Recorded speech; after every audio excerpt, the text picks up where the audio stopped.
I was just talking about Lamar Jackson not being at OTAs, voluntary organized team activities, which is the maneuver of the either veteran pushing 40 quarterback, right, who has that prerogative, or the quarterback who doesn't have a deal on the table, and he doesn't have a deal on the table from all reports because he's not willing to accept it. He doesn't either think he's worthy or it's just not his time for it.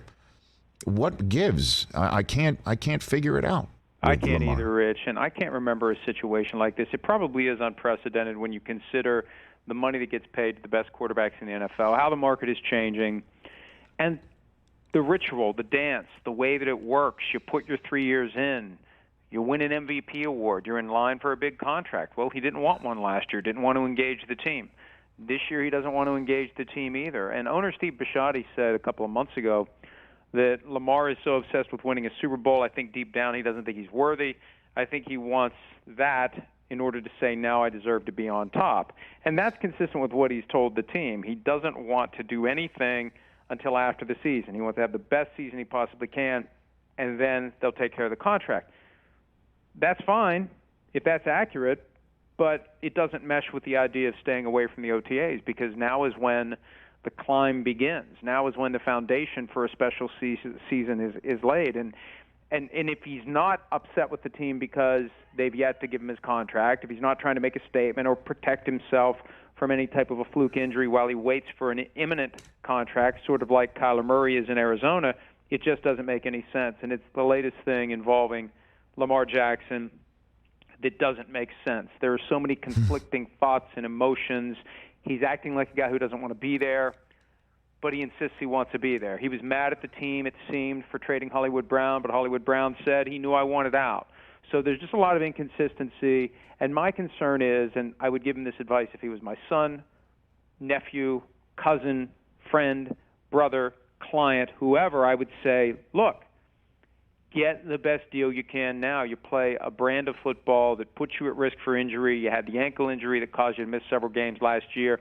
You've got 4 years in. At some point, you're going to lose that ability to run the way you do. Get your money now before something happens that keeps you from ever getting it. Well, the thing that I would counsel him, and I said it at the top of, we're just about 10 minutes ago on this program, is not, to get the bag because, your style of play is potentially harmful to your health, although that is, wise to point out, Mike.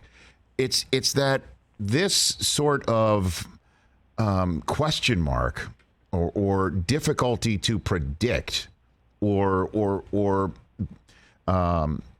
with no precedence to kind of base your belief on could grow tiresome for a franchise. Despite how popular you may be and how terrific you are on the field, you're running the risk of it not being worth it. You know what I'm saying? And I don't know. I don't think we're close to that.